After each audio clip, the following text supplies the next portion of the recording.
I snapped awake at 2 in the morning for no reason I could name. The bedroom was dark, the ceiling fan clicking its slow rhythm overhead, and the space beside me in the bed was cold, not just empty. Cold in the way that told me it had been empty for a while. I lay still for a moment, listening. The house in Asheville creaks when the temperature drops at night, so I told myself it was nothing, that Marcus had gotten up for water or couldn't sleep. He'd been restless for weeks.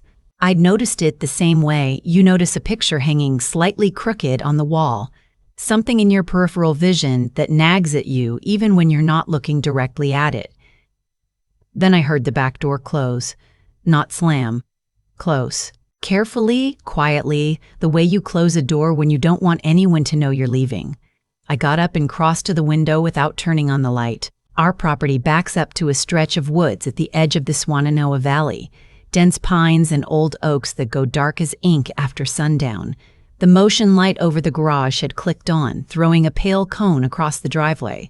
Marcus was standing at the back of his SUV with the trunk open. He was lifting something out, something large, wrapped in a blue moving blanket, and from the way his shoulders strained, from the way he shifted his weight and adjusted his grip, whatever it was inside that blanket was heavy. I stood at the window and watched my husband of 4 years carry that bundle toward the tree line at the back of our yard, and I felt something inside me go very still. My hands found my phone on the nightstand. I didn't call anyone yet. I didn't know what I was looking at. I told myself there was an explanation, that there had to be an explanation, because Marcus was a financial advisor with a Kiwanis Club membership and a garage full of half-finished woodworking projects, and he coached junior lacrosse on Saturday mornings. He drove a sensible car and remembered our anniversary without being reminded. He was not the kind of man who carried bundled things into the dark woods at 2 in the morning. But he was, because I was watching him do it. I put on shoes and a jacket over my pajamas without thinking it through. I grabbed my keys from the hook by the back door and slipped out the same way he had, quietly, carefully, with both hands on the door so it wouldn't make a sound. The cold air hit me and I stopped on the back step, squinting into the dark. The motion light had clicked off again. The yard was black. I followed the path toward the tree line. The woods opened up maybe 40 yards and around a dry creek bed that Marcus had always talked about clearing for a walking trail, and never did. There was enough moonlight filtering through the canopy to see shapes, and the shape I was following was Marcus, his back to me, crouching near the base of a wide oak. He was tying something. I could hear the scrape of rope. I raised my phone and turned on the flashlight without meaning to. My thumb found it by instinct. The beams swept over the scene and Marcus spun around, one hand up against the light, his face white and startled. Between him and the tree was the blue moving blanket, cinched with cord, and it was moving. Not much, but enough. There was something alive inside that blanket. I don't remember the exact sequence of what happened next. I know I ran. I know I was back in the house before he could reach me, and I know I locked the back door and called 911 while I pressed myself against the kitchen wall with every light blazing. Because in that moment, all I could think was that whatever was in that blanket was a person, and I had just watched my husband tie a person to a tree in the woods behind our house. I told the dispatcher everything. My name, our address, what I'd seen. She kept me on the line. I could hear Marcus at the back door, his keys scraping at the lock, his voice low and controlled through the glass. "Lauren, open the door, Lauren. It's not what you think." The deputies arrived in 11 minutes. I counted. They found Emma 30 feet into the woods, zip-tied inside the moving blanket, her mouth taped, her wrists raw. My younger sister, my 27-year-old sister who I had filed a missing persons report on 19 days earlier, who our mother had been calling hospitals about every morning, who I had convinced myself had taken off because of her impulsive streak, because she'd done it before when life felt too loud, because I hadn't wanted to believe anything worse. Emma was alive. She was dehydrated and her left wrist was fractured where she'd fought the restraints, and she had a deep bruise on her left temple from when she'd been grabbed. But she was alive and she was breathing, and when the EMT got the tape off her mouth, she looked up at me from the stretcher with eyes full of tears and said my name in a way I will never forget for the rest of my life. Marcus was cuffed in our driveway. I didn't look at him. I got in the ambulance with my sister, and I held her hand the whole way to Mission Hospital, and I didn't look back once. The detective assigned to the case was a woman named Angela Reeves, a 15-year veteran of the Buncombe County Sheriff's Office, with close-cropped natural hair and a way of asking questions that felt like she was already 3 steps ahead of the answer. She came to the hospital the following morning and took Emma's statement while I sat in the corner of the room, and what Emma told her rearranged the last 2 years of my life, like furniture being dragged across a floor. Emma had worked for the same financial management firm as Marcus for 8 months as a bookkeeping assistant. She'd been hired after Marcus vouched for her, which at the time had felt like a generous gesture, a husband bringing his wife's little sister into a stable job with good benefits.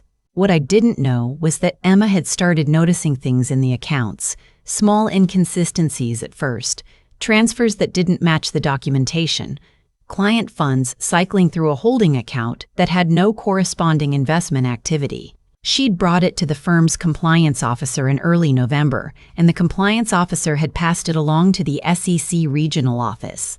Marcus had been embezzling from his clients for 3 years. The investigators would later calculate the total at just over $280,000. Emma hadn't known Marcus knew about her report. She found out when he called her into his home office on a Thursday evening in February, when I was away at a teaching conference in Charlotte, and told her calmly that she had made a serious mistake. She said his face was completely expressionless when he said it, like he was discussing a problem with a spreadsheet. She'd tried to leave. He stopped her. She woke up in a storage unit somewhere she couldn't identify, and she'd been held there for most of those 19 days, moved once before Marcus brought her to the woods. She didn't know why he'd moved her. She didn't know what he'd been planning. I asked Angela that question myself after Emma fell asleep. Angela looked at me steadily. "There's a grand jury hearing scheduled for March 14th, she said. That's when Emma was due to give her testimony to federal investigators. We believe your husband was running out of time." I sat with that for a long moment. I asked her what he had been planning to do with Emma in the woods behind our house at 2 a.m. She didn't answer directly. She said the investigation was ongoing, but the way she pressed her lips together before she said it told me everything I needed to know. The next several days passed in a blur of police stations and phone calls and my mother crying in waiting room chairs. Marcus had retained a defense attorney before the sun came up the morning of his arrest, a man named Philip Garrett who specialized in white-collar crime and spoke in a measured, almost soothing tone that made everything he said sound reasonable even when it wasn't. Philip's early position was that Marcus had been trying to protect Emma from a third party who posed a threat to her, that Marcus himself had planned to notify authorities, that the manner of her confinement had been reluctant and circumstantially forced on him by the speed of events. When Angela relayed this to me, I had to put my hand over my mouth to keep from saying something I'd regret. Marcus made bail. $200,000, secured by the equity in our home. Our home. His parents put up collateral, and within 48 hours of his arrest, he was out, prohibited by court order from contacting me or Emma, but technically free, monitored by a GPS bracelet on his left ankle. Walking around Asheville in his performance fleece jacket like the ground hadn't opened up under our lives. I applied for a protective order and moved Emma into the house with me. I changed the locks the same afternoon. I didn't sleep that whole first week without waking up at every noise, and I kept the hallway light on and my phone on the pillow beside my head. Emma was quieter than I'd ever known her to be. She slept a lot and didn't eat much and jumped when doors closed unexpectedly. The physical injuries were healing, but the rest of it moved slower. She had nightmares. I heard her through the wall. She was seeing a trauma counselor 3 times a week, a woman named Dr. Patricia Wells, who had kind eyes and a soft voice, and who told me privately that Emma was making progress, but that the process was not linear and I should be patient with her.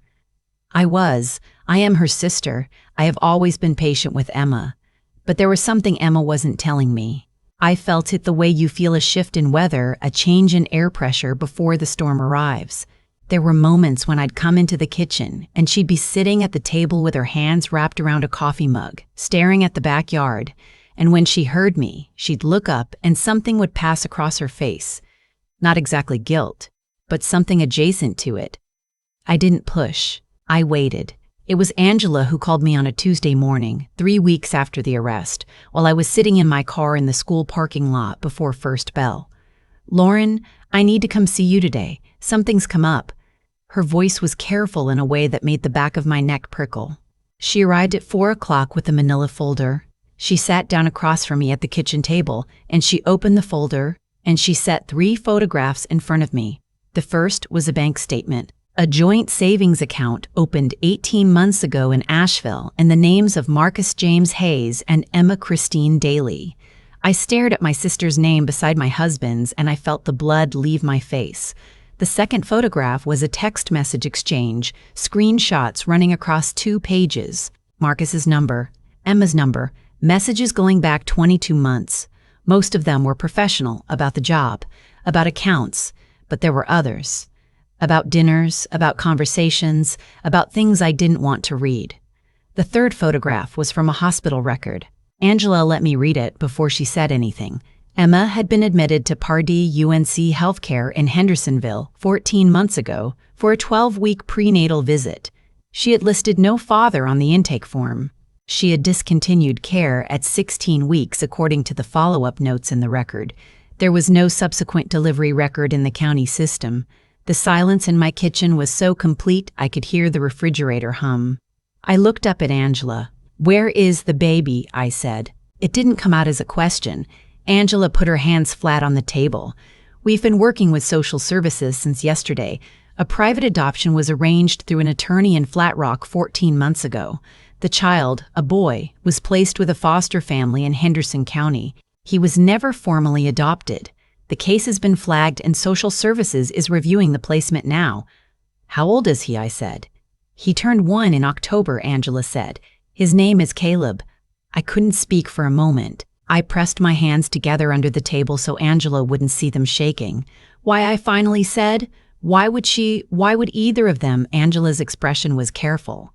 Emma was 26. She was working an entry-level job, living with a roommate, and the father was her sister's husband. From what we can piece together from the messages, Marcus pressured her significantly to make the arrangement quietly. He told her it was the only way to keep the family intact. He told her it was the only way to keep the family intact. He told her you would never forgive her. He told her it was better for the child. He controlled her, I said. Angela nodded. "That's the word the prosecutors are using," she said. I sat there for a long time after Angela left. I sat in the kitchen while the light changed and the room went dim, and I didn't turn on the lamp. I thought about Emma sleeping in the room down the hall and all the things she'd been carrying for 14 months while I'd been in the same house, eating dinner with the same man, trusting him. I thought about a 1-year-old boy in Henderson County who didn't know his mother's name or his father's or mine. When Emma woke up from her nap, I was still sitting at the table. She came into the kitchen and stopped in the doorway when she saw my face. "I was going to tell you," she said. Her voice was barely a sound. "When?" I asked. I wasn't angry. I want to be clear about that. I was not angry at Emma. I was something else, something that doesn't have a clean name, a grief and a protectiveness and a terrible clarity all arriving at once. She crossed the room and sat down in Angela's empty chair, and she told me everything. How Marcus had pursued her, not the other way. How he'd been careful about it, deliberate, in the way he was deliberate about everything. How by the time she'd understood what was happening, she was already in it and didn't know how to get out without destroying what she thought were the most important relationships of her life. How when she found out she was pregnant, she'd been terrified and Marcus had been frighteningly calm. How he had arranged everything, the attorney, the private placement, the story she told our mother about a hospital stay for a kidney infection. How she had been living with it since. She put her face in her hands when she got to the end. Her shoulders shook. I moved around the table and sat beside her and put my arms around her, and she cried, the way children cry, without restraint, without any attempt to manage it. And I let her. I held on to her and I said nothing because there was nothing to say that would make any of it smaller. And sometimes that is the only honest response. After a while, she pulled back and looked at me with red eyes. "Will you ever forgive me?" she said. I thought about Marcus in his performance fleece jacket. I thought about the moving blanket in the woods. I thought about a boy named Caleb who had turned 1 in October and whose father had nearly killed his mother to protect himself.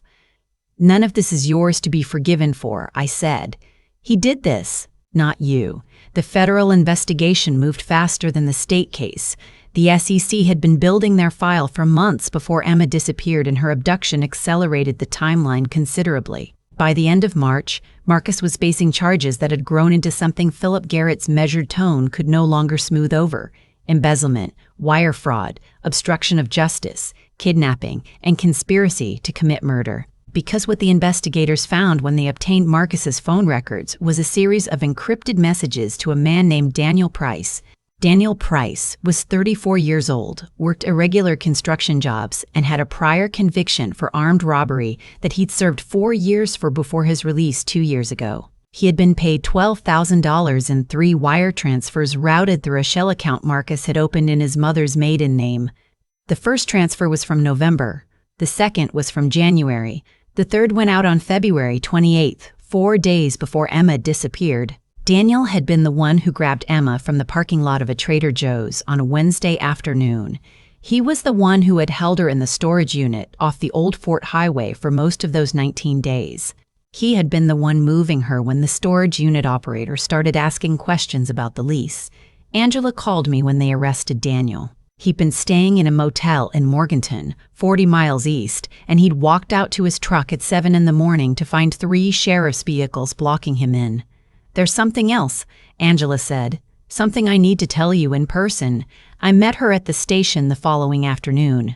She brought me back to the same small office she'd used for my first interview, with its narrow window and its laminate table and its smell of burnt coffee. She set a single photograph in front of me. I looked at it for a long moment before I understood what I was seeing. The photograph was from Daniel Price booking file, taken during his first arrest 6 years ago. In the space labeled Next OF Kin, there was a name. Sandra Daly, it said. Mother. Sandra Daly was my mother's maiden name. My mother's name before she married my father, before she had me, before Emma. I looked up at Angela. "Daniel Price," she said quietly, "is your father's son from a relationship before your parents were married. Your father ended the relationship when he met your mother. Daniel was raised by his mother. We've confirmed it through the birth records. He's your half-brother." The room tipped sideways. "Marcus knew," Angela continued. "We found it in the encrypted messages. He'd researched your family background when he was planning the arrangement, looking for someone with no clean connections back to you or Emma. He found Daniel through public court records, made contact, and never told him who Emma was. He told Daniel the same story he told everyone, that Emma was a liability, a former employee who'd stolen from the firm and was threatening his family. He made Daniel believe he was protecting a wronged man. I pressed both hands flat on the table. He used my brother to try to kill my sister." Angela nodded. "I don't remember driving home. I remember the way the late April light was doing something particular through the oak trees along the road, going gold and long-shadowed. And I remember thinking that the world looked exactly the same as it always had, and that seemed profoundly wrong. I called my mother that night. That was the hardest phone call I have ever made. The trial began in September. I want to tell you that I was composed throughout, that I walked into that courtroom with my head level and my voice steady, and in the moments that mattered, I was. But there were also moments in the gallery when the prosecutor, a deputy district attorney named Christine Park, who had tried 47 felony cases, and who had a way of presenting evidence that was as clean and relentless as water-cutting stone, would put a document up on the screen, and I would have to look at my hands and breathe through my nose until the tightening in my chest loosened. The jury was 7 women and 5 men. They heard 3 weeks of testimony. They heard Emma describe in a flat, precise voice what the 19 days in the storage unit had been like. She was extraordinary on that stand. She didn't perform grief, didn't reach for sympathy. She just told the truth, and the truth was enough. I watched 2 jurors in the middle row stop taking notes and simply look at her. They heard Daniel Price, who had accepted a cooperation agreement with the state, testify about every communication he'd had with Marcus going back 14 months. He was in an orange jumpsuit and he kept his eyes down for most of it, and at one point when Christine Park asked him to identify the woman in the photograph, Emma, taken in the hospital the night of her rescue, he looked at the photo and pressed his mouth together for a moment before he said, "I didn't know she was anyone's sister. I didn't know she was his wife's family. He told me she was a criminal." He paused. "I should have asked more questions," he said. "I know that. I have to live with that. I was sitting in the gallery.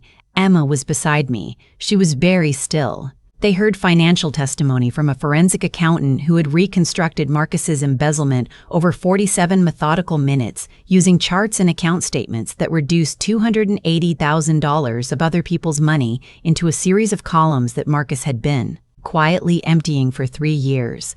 They heard from Angela, who walked through the evidence with the same measured efficiency she brought to everything. The GPS data from Marcus's phone placing him at the storage unit in early March. The encrypted messages with Daniel. The bank records for the Shell account. The documentation of Emma's prenatal care and the private adoption file Marcus had arranged through an attorney named Russell Hall, who had since surrendered his license and was cooperating fully with investigators. Marcus's attorney tried. I'll give Philip Garrett that. He was skilled and he was relentless, and he had clearly spent a great deal of time constructing a narrative in which Marcus was a man who had made terrible decisions under catastrophic financial pressure, who had acted out of panic rather than malice, who had not intended harm to Emma even while he had arranged her confinement. He argued that Daniel had exceeded his instructions. He argued that the evidence of Marcus's intent regarding Emma's ultimate fate was circumstantial. He argued, with remarkable steadiness, that a man who coached junior lacrosse and remembered anniversaries was not a man capable of planning murder. The jury deliberated for 2 days. When they came back, I was sitting in the second row of the gallery with Emma's hand in my right hand and my mother's hand in my left, guilty on all counts. Judge Warren Ashby sentenced Marcus on a Thursday morning in late October. The room was full but very quiet. Marcus stood with his attorney and faced the bench, and I watched the back of his neck the whole time, that familiar particular angle that I had looked at across dinner tables and over the top of the Sunday paper for 4 years, and I felt nothing I expected to feel. Not grief, not rage. Something cleaner than either of those. Something like the moment after a fever breaks. Embezzlement and wire fraud, 12 years. Kidnapping, 22 years. Conspiracy to commit murder, 17 years. The sentences would run consecutively. Marcus Hayes was 40 years old. He would not be eligible for parole until he was in his 80s. They let him out through the side door. He didn't look at me. I exhaled. Emma was crying beside me, silently, the tears running straight down without her making any attempt to stop them. My mother had her arm around Emma's shoulders. I reached over and put my hand over Emma's, and she gripped it and held on. It was done. I want to tell you about the morning in early December when the social worker, a woman named Brenda Oates, with reading glasses on a beaded chain and a quiet, unhurried way of moving, brought Caleb to my front door. He was 14 months old by then, with dark hair that had grown in thick and curly, and his mother's eyes. Emma's particular shade of brown, warm, and a little uncertain around the edges. He was wearing a small red corduroy jacket, and he was holding a board book about trucks, with serious concentration, when Brenda carried him up the front walk. Emma was standing beside me in the doorway. I felt her go very still. Brenda stepped up onto the porch and crouched down to his level and said, "Caleb, this is Lauren. She's going to take care of you." He looked at me with tremendous gravity. Then he held the truck book out toward me.